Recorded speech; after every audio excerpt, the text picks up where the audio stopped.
in a non-military event and getting after it and having a good time. And I'm very excited about this, and the chief is committed to being at the Army level championships and recognizing those competitors. And it's not just the sports that General Ferriter said. So at your post camp and station, we're looking for other venues that people see that this may attract that desire to continue to be a part of the team, and that no one's going to be left behind. Oh, sorry, sir.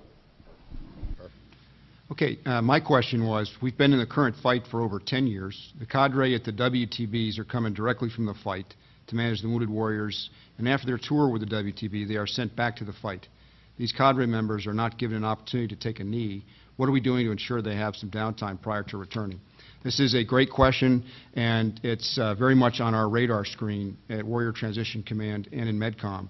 When we went out and saw the Army, we looked at a lot of the WTBs. We could see not only the importance of the role that the cadre plays, but the demands placed on them and the value that they bring to the Army in terms of readiness, like I've described earlier.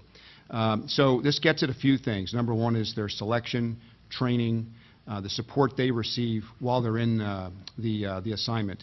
One of the first things we did is we've added a cadre resilience course we got with Comprehensive Soldier Fitness and others, and very quick in MedCom Center and schools, we quickly put together a Comprehensive Soldier Fitness add-on to the cadre training course. And that started, the very first one, October 15th.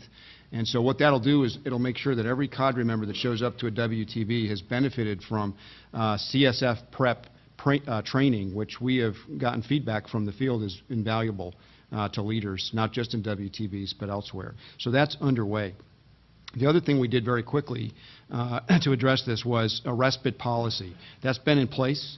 I've reiterated it and re-signed the policy and emphasized it with not only the WTB commanders but also their senior enlisted advisors at each unit. What this means is cadre members are required to put down their BlackBerries and transfer their responsibilities for a weekend to another cadre member. But obviously that work still gets picked up, and over time you still have a heavy rucksack as a leader. We are also looking at acuity-based or severity and complexity-based ratios. We currently operate off the doctrine of 10 soldiers in a WTB for every squad leader. And we're looking at whether or not some installations, based on their mission profile and the types of injuries and illnesses they receive, like in National Capital Region and Joint Base San Antonio, maybe we need to have a smaller ratio to give a shorter span of control for the cadre members there. So we're also looking at that. Recently, I was tasked by the Surgeon General to conduct a deep dive on cadre selection, MedCom-wide, as well as the support they receive for behavioral health. So what we're doing is this week we're starting to put together a plan that I'll back brief General Horoho on how we can get at maybe looking at better practices for selection of cadre.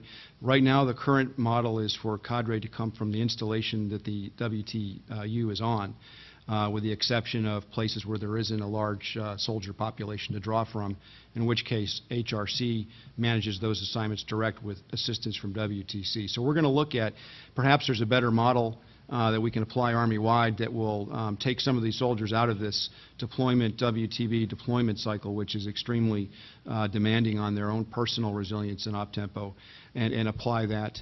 And we're also looking at the behavioral health support that they're receiving. I mentioned the CSF prep training that we've added to the front end of the cadre resilience course. We're also looking to see what we're doing to take care of our cadre who are taking care of our wounded, ill, and injured soldiers. And that is ongoing, and we're going to be carrying that back to General Horoho in the near future.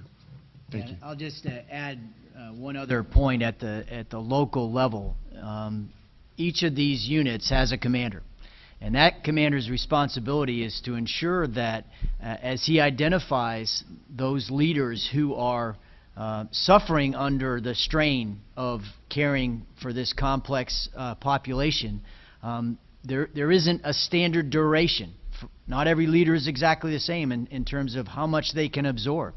And so they come to, in my case, the Corps Command Sergeant Major and identify we need to rotate this squad leader earlier so that we can get him out of the line of fire of this load he's carrying sooner and get him back to where he can get the help he needs to restore and rebalance. So we have a responsibility to General Horoho at the senior commander level to ensure, as these leaders are identified that need to rotate quicker, that we provide the right replacements in a timely way to ensure we don't burn out leaders that are doing this hard work.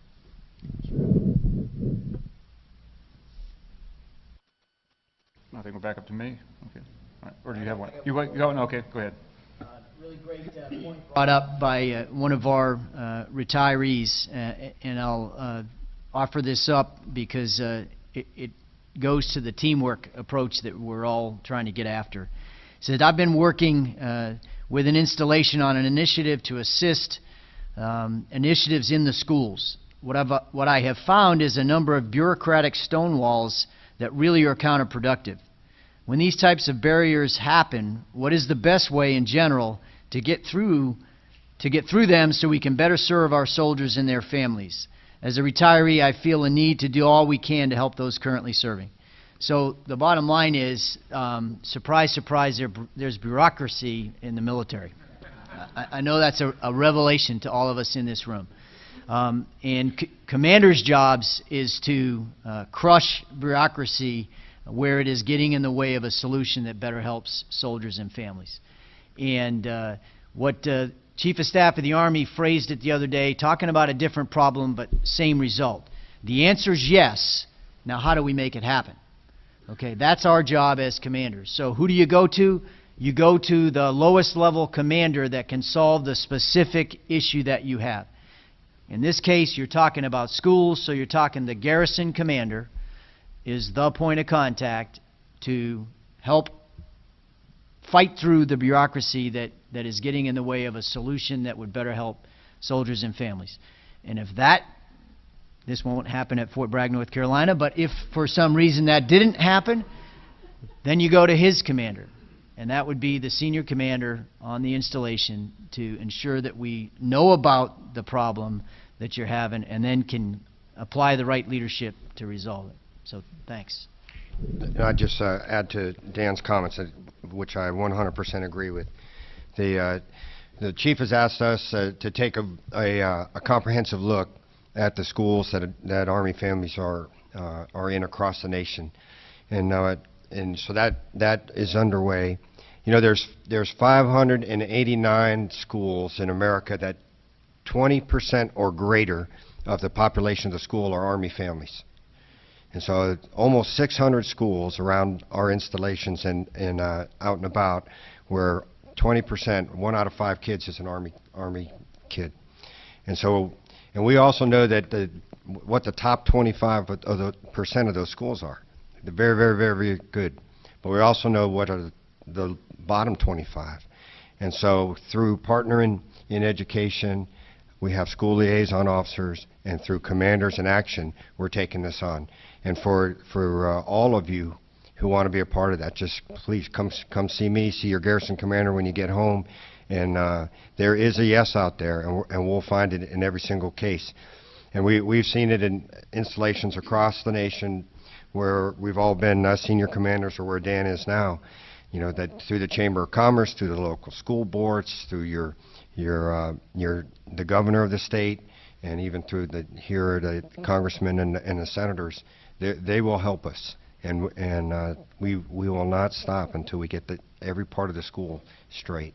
There should be no school where some Army child doesn't feel comfortable walking down the halls. There should be no school where the curriculum's not taught. There should be no school where walking around the parking lots is unsafe, or that we're buying desks. Teachers are buying desks because they're not funded, and all this other stuff. So we're going to get after it.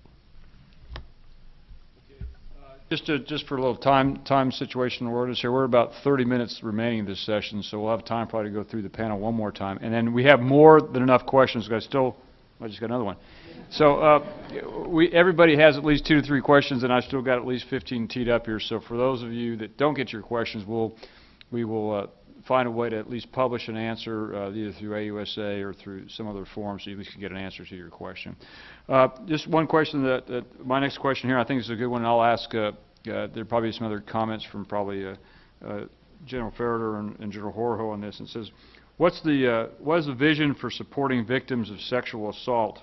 And the second part of that question is, will victims receiving a discharge from the Army be discharged with a disability? I think it's important to understand as we approach sexual assault and sexual harassment, the first thing we've done is a multi-angled approach here. The first thing is to educate the force, what's right and what's wrong, to understand that it's unacceptable behavior. And I think that's a challenge across not just the Army, but it's across other societies as well. So the first thing is educating the force. And as we've gone back out, we started with mandatory training, but we're going to improve that training because the feedback we're getting from all the soldiers is they need more interactive training. So I think as we educate all the members of the Army and our civilian partners, and also recently we've started looking at our contractors that support the Army as well to ensure that they're included in some type of training as well. So we look across all that. The first thing is exciting training that can hit home and can make a point with people so they understand what's right and what's wrong as we get after this challenge of sexual assault, sexual harassment. The second thing we've done is increase the number of victim advocates and sexual assault response coordinators. The requirement is there's a full-time duty at every brigade level or 06 level in the Army. It's not, and it may be an organization, it's not a brigade, but it has about that level, the number of soldiers and civilians into it. And that's a full-time duty. We've started that with NCOs this year, and each NCO receives 80 hours of training, has a complete background check, and then they will be starting this year nationally certified. Next year we'll start transitioning to a percent of that force, probably about 50% of that force will be civilians. And that's just at the brigade level. And that gives a civilian-military mix at a brigade level. Many of the female soldiers have told us that they would prefer to talk to a civilian so they have a balance of people to talk to when an incident occurs. So we'll be starting that in FY13 as well. And then additionally, those are just the full-time ones. Additionally, there's collateral victim advocates down at the battalion level, and then also at other installations and other size of units, whether staff units or headquarters units across the Army. In all total, we're going to have around 14 to 15,000 soldiers that are either full-time or part-time victim advocates or response coordinators. So that's quite a investment in changing the culture of the Army and doing what's right for all soldiers, both males and females.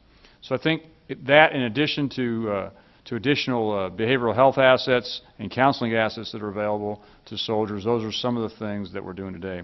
As far as the second part of the question, as far as disability relating to discharge, I'm not sure exactly on the details of the question, but anybody who's a victim of sexual assault and receives support through the medical side or behavioral health side, obviously if there's continuing challenges that the soldier can't overcome, there's a process to go through that, and that enters into the regular medical process. So I really can't answer more detail because that would be a case-by-case situation. But that individual soldier has all the rights that any other soldier would have who's in the military, who's injured, ill, or wounded in our formation. Those don't change just because it's sexual assault or sexual harassment. They have the same benefits and rights that any other soldier has. I don't know, Patty or Mike, did you want to add anything? If I could just add in just a simple comment, but I think it's a comment worth making, as we talk about the culture change that needs to occur. Sexual assault is a crime, and it's no different than any other crime that is committed out there. We don't tolerate crimes. It's illegal, and we need to make sure that when we talk about sexual assault, it's in the framework of that mindset, and then really focusing on the Army values and making sure that we are protecting male and females, because both categories are subject to sexual harassment and sexual assault. And so it really is culture change, it's engaged leaderships, and then it's having the right support system when something does occur. I just added just a few quick comments as well. So I was 3 of my kids are in the Army, and one daughter and 2 sons. And so the son-in-law of my daughter said to me, "Hey, sir, what's the big deal about sponsorship? You know, we're hearing everything about sponsorship, but what's the big deal?" And I described to them that all these other integrated programs are what will help prevent and eliminate sexual assault and help prevent and eliminate suicide, because the leadership and the teamwork are all over it. So if young females or male soldiers arrive at a unit and they go through their newcomers briefing and integration, and on Thursday night, after they've been taught in our training base, rely on your battle buddy, trust your fellow soldier, and they're invited to a party Thursday night downtown, someone's got to say, I'm not sure that's a really good decision right now. And until they get their street smarts about them, or Saturday's party, or whatever. So that's where the chain of command and these programs, as an integrated approach, start to solve the problems. That awesome medic that Dan Allen described ran across a bullet-swept area to take care of his squad leader. Will all of our NCOs run across the quadrangle to tell a young female, don't go to that party, that's not smart? Are they protecting them everywhere like they protect them in a firefight? First Sergeant Barracks program, we said we revise that. Sounds like, okay, we gave it back to our brigade sergeant major, so everyone. But we were actually placing women, our soldiers, maybe on the second deck of a barracks with 8 rooms this way, 8 rooms that way, everyone below them and above them, all male. And so during the course of our Health of the Force, we would hear about people come by and knock on the door. Hey, how you doing in there? Now, what a life, you know.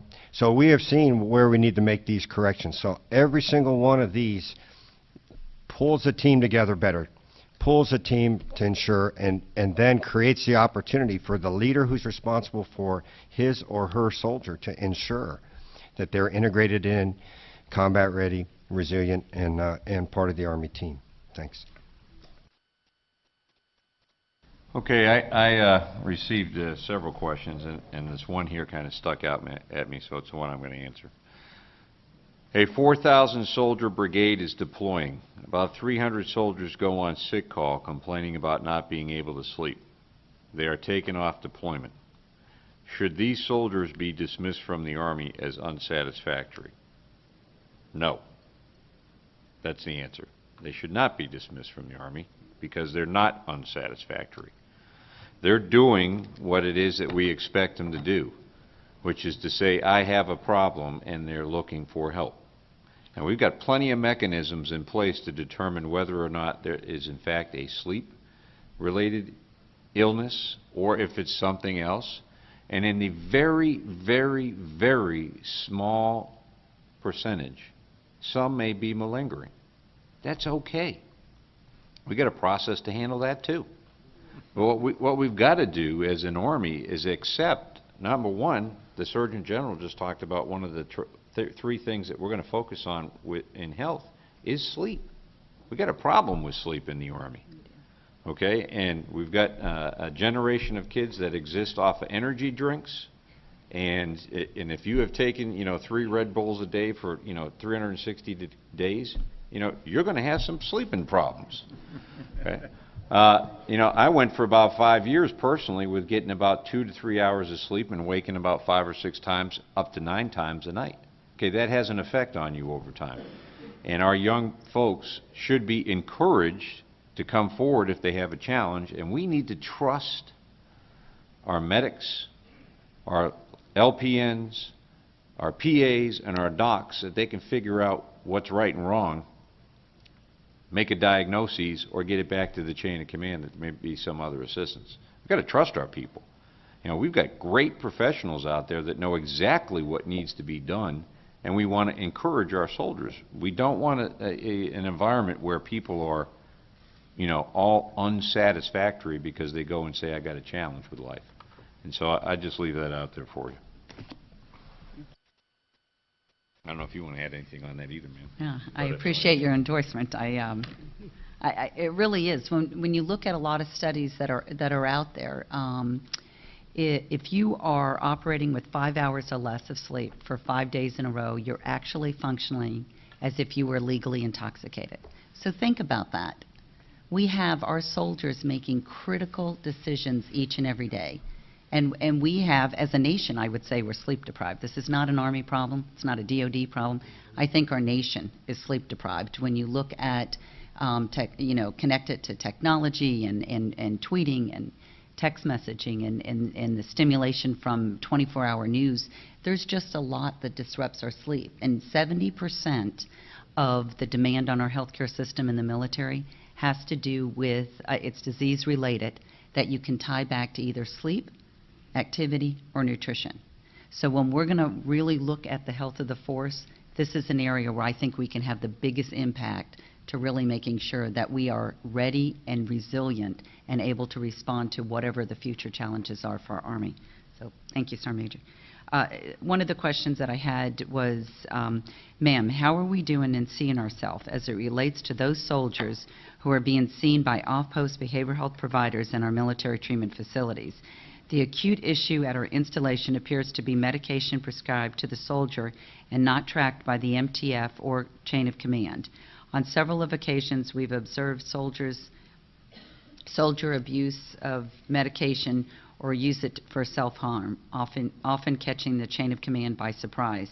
It absolutely is a challenge, and it's something that we've been working to tackle over the last several years. I would say we're going to have a ways to go.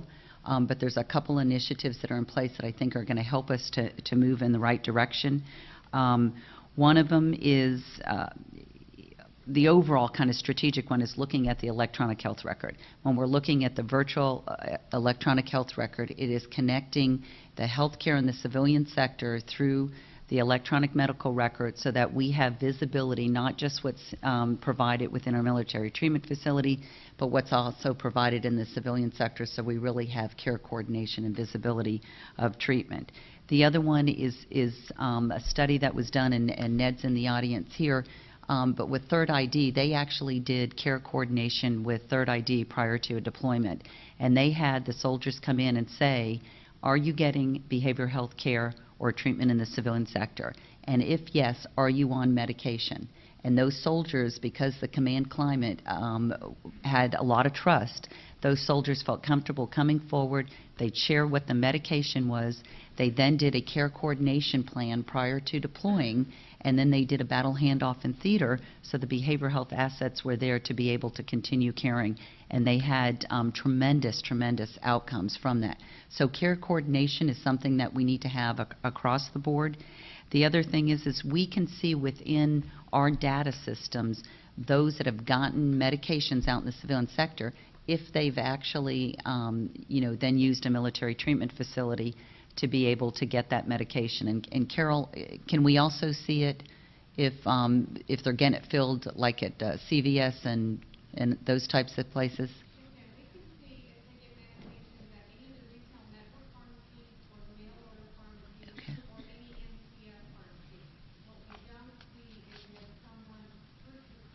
And pays, right, and pays cash.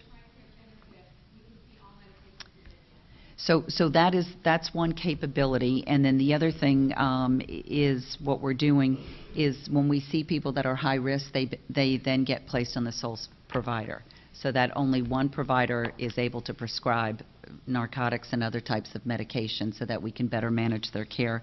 And then lastly with that, I think a good example of coordination of behavioral health was done actually at Fort Carson. And it's very similar to what General Allen talked about. But they pulled, what they found is there was tremendous variance in the inpatient behavioral health care that was being provided. So they pulled all of the hospitals where our soldiers were getting care, and they actually developed a clinical practice guideline saying this is the standard for inpatient care that these inpatient facilities will provide, so that it was more consistent in the provision of care. And then they have a form in which they share that information so that there's better visibility from our NTF commanders.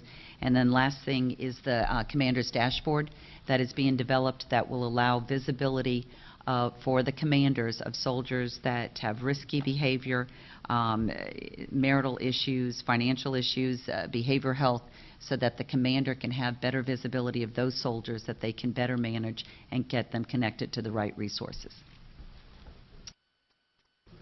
I have several questions, but what we'll do is for the ones that we can't get to, the VA will provide back to the G1, so we'll have written responses to those. The next question is, how long in advance of separation does a soldier need to apply for education or health benefits to ensure no gap between separation and delivery of benefits? Short answer up front was, I would say, 180 days.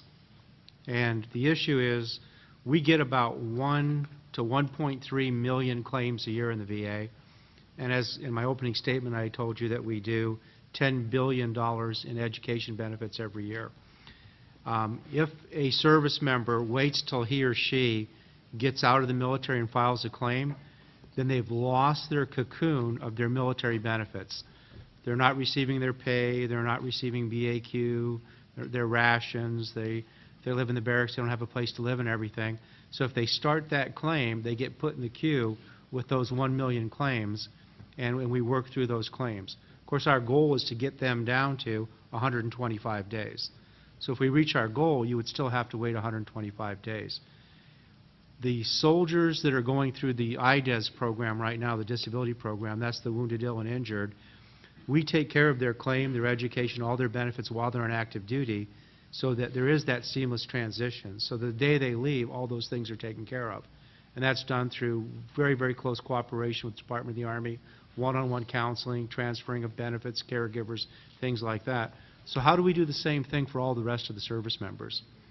Well, we have a program called BDD, which is Benefits Delivery on Discharge, which we're going to try to encourage everybody in the new transition program to take advantage of. In the transition program, if we can get them 180 days out, the goal of the VA is to explain to the service members and their families, here's all your benefits and services, here's the ones that are best suited to you, here's the ones that you should apply for. And then we will offer them one-on-one counseling before they get out of the military, and at that one-on-one counseling session, we will help them apply for the benefits and services they're eligible for. And the goal is get everything done. Get all the administration, get the medical examinations, the paperwork, all the things you need done while you're still in your Army cocoon and while you still have the opportunity to do those things. It's a lot easier for a soldier to set up medical appointments and to work with their first sergeant, their chain of command, to get the things they need done with the VA than it is to leave the Army, try to find a job, looking for a home, where you're going to put your kids in school, and then, oh, by the way, I have this VA claim that I got to do. That kind of gets put down on the list, and some people never get around to it. So under the new transition program, the seamless transition through working through the Army, we believe we can get them all the information, and our goal is to have them all apply in advance and to allow the VA to do the paperwork in advance. So instead of waiting that 125 days, we're doing it while you're on active duty. And it's really invisible to the soldier because under federal law, we can't pay any benefits or services while you're in the military. We have to wait till you're discharged. So if we can work that up to the discharge point, we'll take care of that. Now, the exception to that is the Guard and Reserve. Guard and Reserve can receive certain VA benefits and disability while they're serving, not when they're in active duty status, but while they're in a drilling status. They can, and we have special procedures for the Guard and Reserve that we're working out that we deal with separately. As you know, we've changed transition plans to where now you start 1 year out.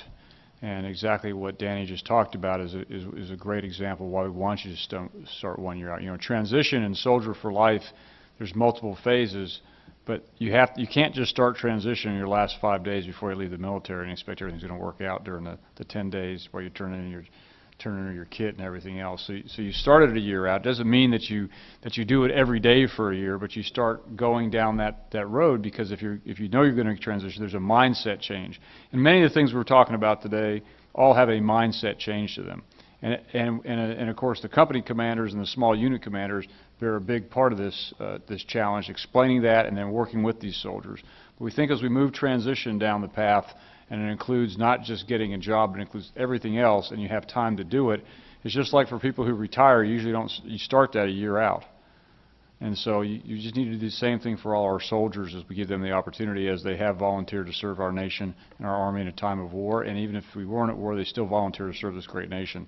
So we owe them that as we walk through transition. And so we're all linked transition, both the G1 from the policy perspective, the Veterans Affairs, Department of Labor, Installation Management Command. Everybody's got a piece of the transition. And also, most importantly, the unit commander has a huge piece of this transition program. So thanks, Danny. Appreciate it. Mike? This question. Families are most often the first to see and bear the brunt of PTSD, but often struggle to successfully communicate their concerns to both the medical and the unit leadership. How can we integrate families more effectively into our suicide prevention efforts? And so I'll cite a few of the activities and the way that we can do that, and pass to General Allen and to General Horoho for their thoughts as well. And it's almost a heartbreaking question, and yesterday several times it came up.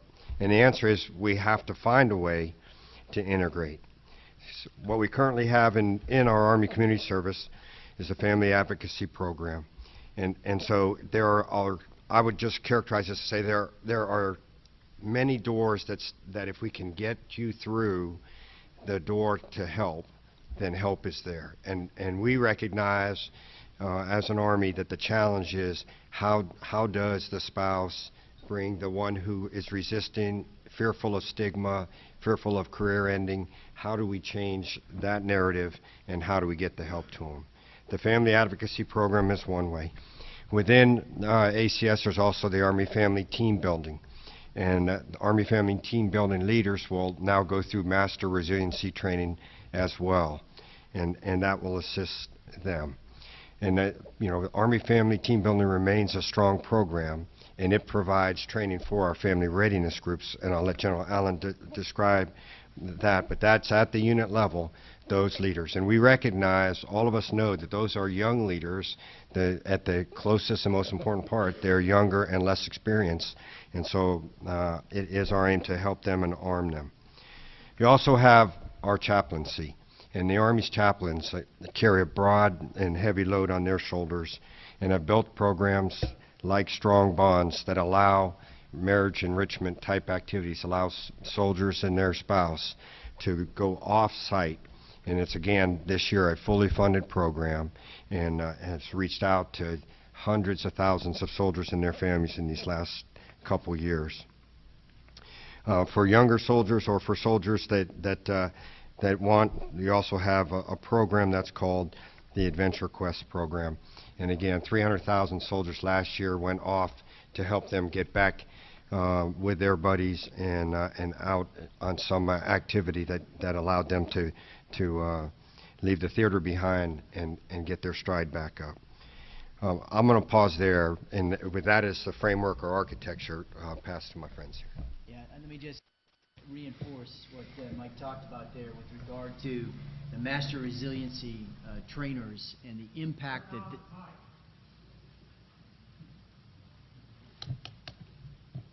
am I communicating now? All right. I hate to tell you I don't control the mic being on, but that's okay.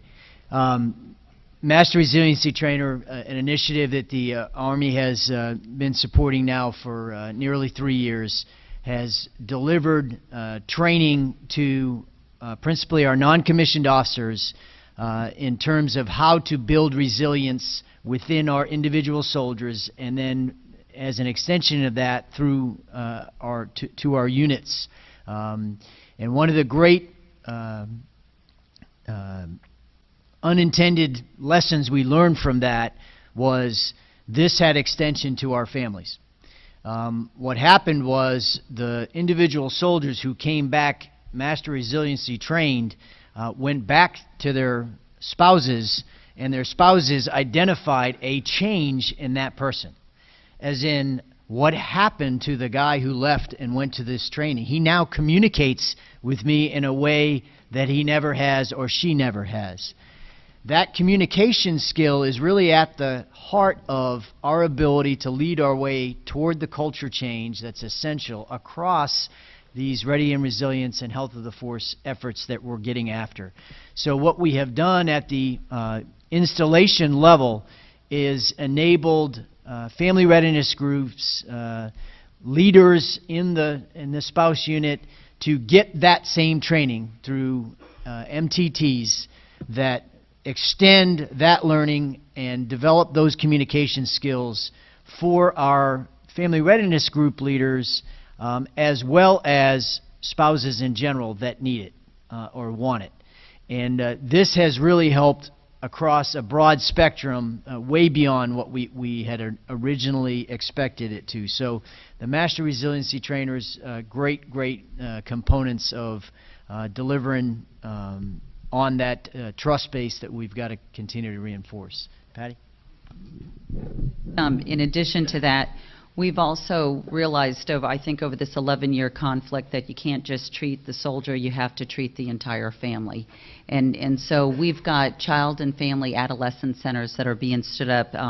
We've tested, the first one was done actually in Tripler, and what we found is that it really increased the health in a prevention way of our children, embedding some behavioral health into some of the DoD schools. So we now have these, we call them KFACs, we now have them at Madigan, Evans, Wainwright, and Schofield. We've got the funding and kind of the advance party that has set them up, getting ready to see patients at Fort Bliss, Campbell, Bragg, Drum, and Hood, and Polk. And so what it is, it's making sure that we have a capability that integrates behavioral health and wellness and is able to focus on those stressors that our young children, our teens, and our families experience from the op-tempo of serving on active duty, whether you're mobilized reserve or National Guard, or whether it's our active component. So we've got that capability that will be synchronized with our patient-centered medical homes. Right now, what I'd like to do is, we're just about out of time, so I'd like to give everybody an opportunity if there's any, because we have several questions. We all have several questions we didn't get to. If there's any closing comments, I'll ask everybody to take a quick minute, and anything from the questions you have remaining about high points you want to do. And I think just want to leave you with one thought, is that I think you can see from the panel's membership that this is not just about one lane within the Army. This is spread across the Army, and it has national implications as well. And so the team that we've put together is the Army team that we're going to go after these challenges with. You know, we're a very, very strong force, as you've heard the chief say many, many times. We have great soldiers, great families, and we just have to continue to improve upon that. And we just have to continue to reinstate to everybody that we are a great Army with great people. We have some challenges, but we have some programs and we have some things that we can do to make us even stronger for the future. So I think this has, again, been a great opportunity, so I just personally want to thank you for your attention. Sergeant Major. Just the one thing that I'd leave you with is we also have a very disciplined Army. And regardless of what may be communicated in other forms, we got an Army that is unbelievably disciplined and does amazing things each and every day. We've got some areas we're going to pay attention to and focus on, and our Army will be even better today than it was, or tomorrow as it was yesterday. It is an amazing, growing, learning institution. The other thing I do is put in a plug for comprehensive soldier and family fitness. Colonel Riddle, right over here, is the director of that entity. The Master Resilience Trainer program is a part of comprehensive soldier and family fitness. I would ask you, if you're unsure or unaware of what that program's all about, please talk to Colonel Riddle about it. It's an amazing program that has proven to start to produce results. I'm very excited about this. Just like we talked about physical fitness, this emotional, spiritual, mental, and family fitness is just as important, and we're going to see the fruits of that labor here start to manifest itself in our Army. Cool. Thank you. Army medicine is the 5th largest healthcare system in the world when you compare us to military and civilian. And so we've got dedicated professionals that are teaming up with our colleagues to make sure that all of our capabilities are focused on improving the health of those that are going to wear the cloth of our nation and those that have worn the cloth of our nation. And so the focus that we will have over the next couple years is really focusing on decreasing the variance, increasing the patient care experience, making sure that we're moving our families and our soldiers towards health, and so taking our capabilities, keeping a very robust healthcare system, but taking those capabilities and moving them outside of the bricks and mortar into the life space where people are making their decisions on sleep, on activity, and nutrition. And I believe Army medicine can be drivers of change and drivers of health, not just for our military, but actually for our nation. And so if you walk away with anything, I'd like you to walk away with, this has been an Army that has been able to serve its nation with an all-volunteer force. And we've been able to do that because of the strength of what we provide, from whether it's our combat power, whether it's our leadership or whether it's our medical. We have done that for the last 11 years, and we will continue to be a very, very strong Army, and I think we are a transparent, well-synchronized team that is really making sure that our country is strong. So thank you. Once again, I want to thank you all for inviting the VA here. I really think that your Army is on the right track and is going in the right direction, taking care of their soldiers and their families as they transition into their civilian life. Probably one of the greatest things that's going right now is the Army's ability. I mean, everybody in America, from our legislators down to the lowest person in the United States, backs the Army, has respects for soldiers and soldiers' families. You hear it in the news, you hear it every day, you hear it walking on the streets. That is actually even filtered to we used the bureaucracy word a couple minutes ago. A year ago when we started the transition program, and they told me I was going to be in a transition team with 5 government agencies at the agency level, I thought, no way, this is never going to happen. You know, 5 government agencies in the United States getting together to do something, unprecedented. The last year has been incredible, the things they've done because of the cooperation, because everybody wants to do the right things for the service members. Our job is to continue to make that happen and to work with the services and the other federal agencies to effect that transition of our service members to civilian life. And the last thing I'd like to put out a plug, if you commanders, first sergeants out there, or retirees, if you get soldiers and their families that call you up that are out of the military and need help, please tell them to come to the VA. We're there, we can help, we have the assets, and we look forward to doing that. Thank you. You know, it's a great day to be a soldier, and especially great to be here with you. It's a great day to be a Department of the Army civilian, a family member, a member of our retired Army Force Soldier for Life. And MCOM wakes up every day knowing that we're the face of the commitment that the Army is making to our soldiers and families and our workforce at the installation level. And we will team and partner with anyone that we can in order to take care of families. We'll continue to demonstrate inspired leadership and provide you world-class customer service. And we're only one phone call away if you need help. Thank you very much. I'll just leave you with the notion that our soldiers are getting fantastic medical care and leadership, and we're dedicating a lot of good leader energy to that problem each and every day, and also looking at how it's going to happen a few years down the road, because this is an enduring commitment for a requirement that will be around for quite a while. I'd also just like to leave you with the notion that our warrior transition units are comprised of not just wounded soldiers, but very ill and very injured soldiers. And by keeping them in these constructs, we're able to return them back to the force and get them back to civilian life in those cases where it's appropriate. And they deserve every bit of the same care as our wounded soldiers do. Thank you very much. Yeah, I think everyone recognizes here that our soldiers are our national treasure, and every leader in this great Army recognizes what a sacred trust and a sacred privilege that they have to lead those soldiers. And they are accountable to that great expectation. To whom much is given, much is expected. They know that, they deliver on that, and they will continue to do so as they improve the foxhole in terms of trust and leadership for this force as we move forward. So thanks for the teamwork. Hua. Ladies and gentlemen, thank you for attending this forum. Let's give our panelists a round of applause.